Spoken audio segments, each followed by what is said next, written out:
Hello for the second time.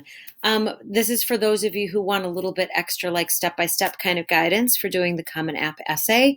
I'm going to walk you through what I would do in this situation.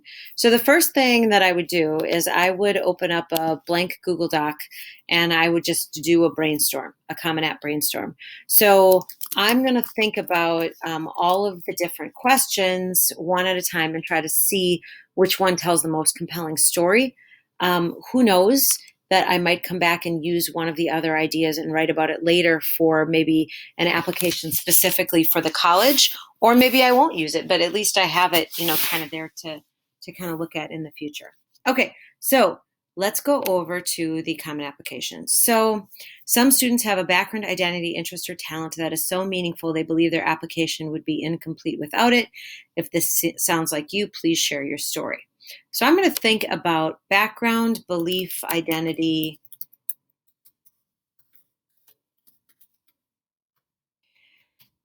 Okay, and what kinds of topics that I can actually include in this one. So background, belief, identity.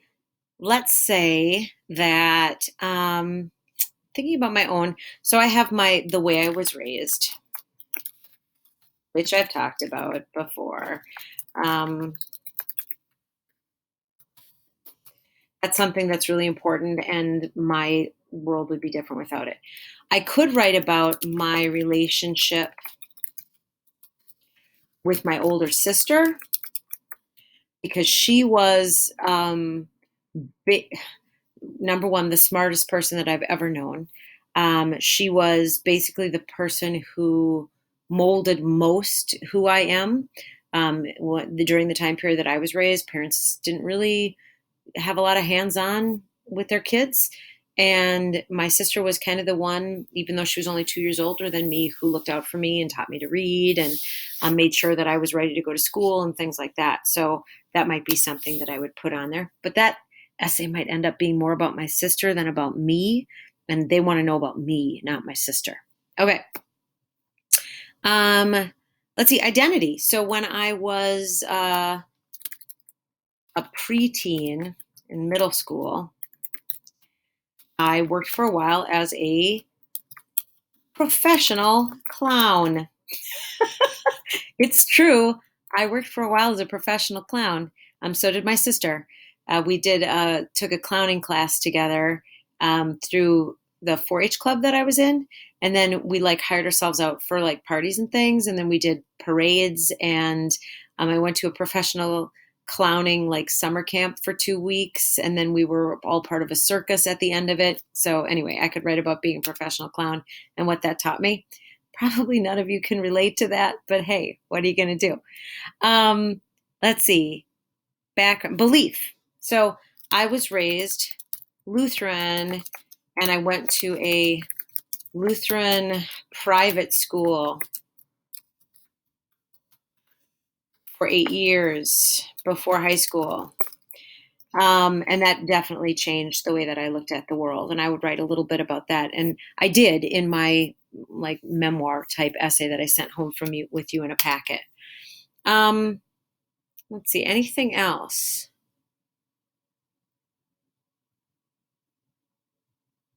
Can't think of anything else off the top of my head, but those are 4 ideas of things I could write for that essay. So essay 2, I'm going to look at that one. I'm going to see if anything pops into my head. Obstacles. A time when you faced a challenge, setback, or failure. How did it affect you, and what did you learn from the experience? Okay, so this is obstacles. Okay, so when I was a kid, my parents enrolled me in a lot of public speaking contests. The city that I lived in and the county that I lived in had these contests that you could do from the time you were 6 years old to the time you were 18 years old. And my sister and I did public speaking contests every year. I won every speaking contest I was ever in except for one. And that one might be the one that I would write about. not winning. And it was hard for me. That was an obstacle, not winning something. So that would be a failure on my part and how I handled it. And that was when I was 12. And I don't think I handled the situation all that well, but I learned a lot from it because I learned how not to fail, like what it means to fail disgracefully, and to understand and learn from failure as opposed to take it as like a complete lack in who you were. So that's what I might write about there, failing and the not winning in a public speaking contest. Um, Another obstacle, I could always write about my background again, the way I was raised. That was an obstacle. It was different from everybody else around me, things like that.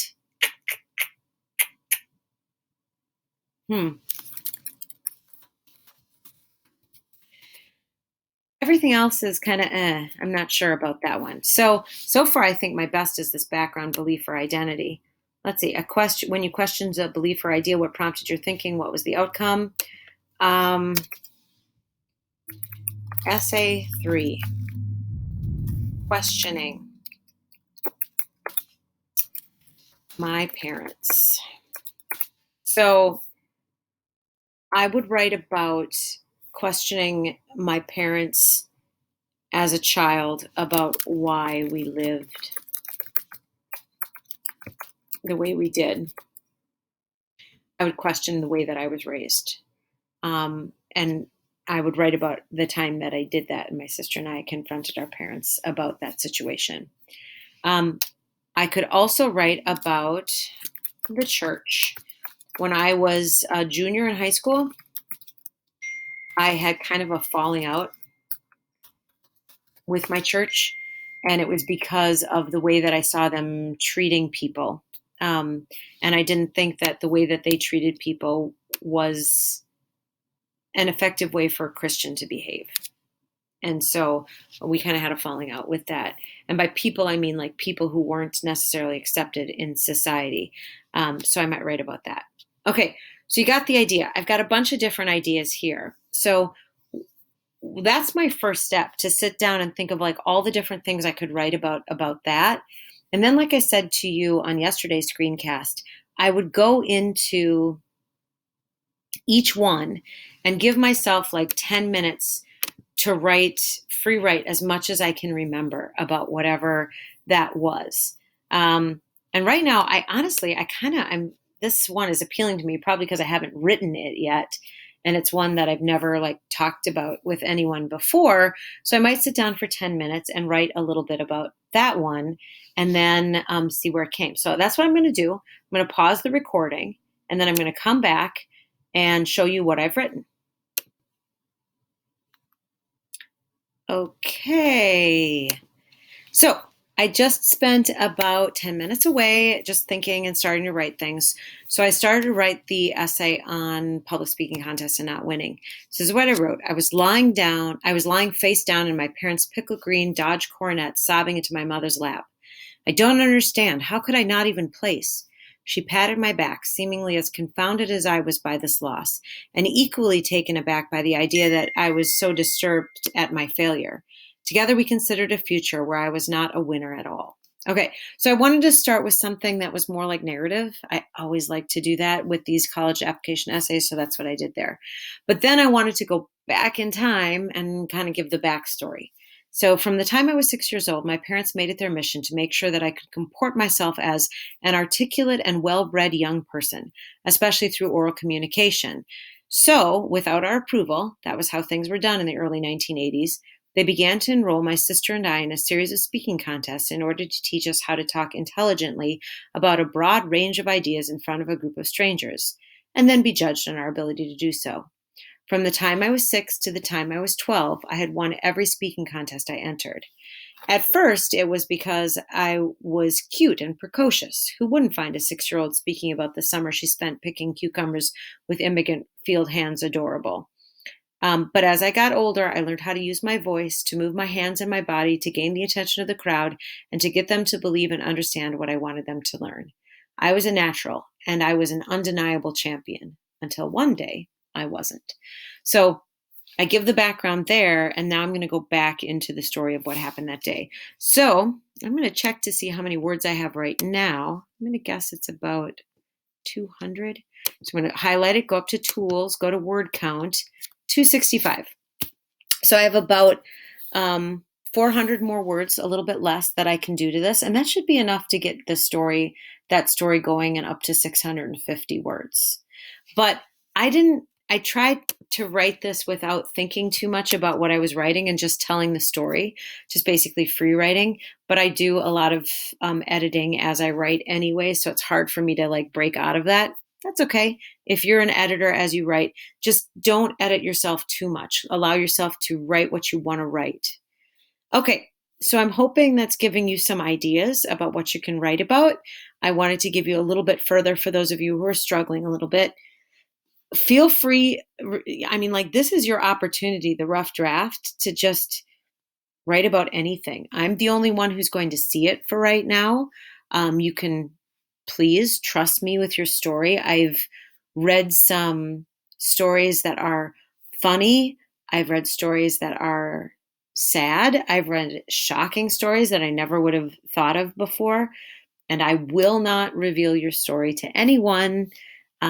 Trust me with it, and I'll let you know if it works for this particular idea for applying to college. Okay, I love you all. Take care of yourselves. I wish I could see you soon, but I don't know if I will. Bye-bye.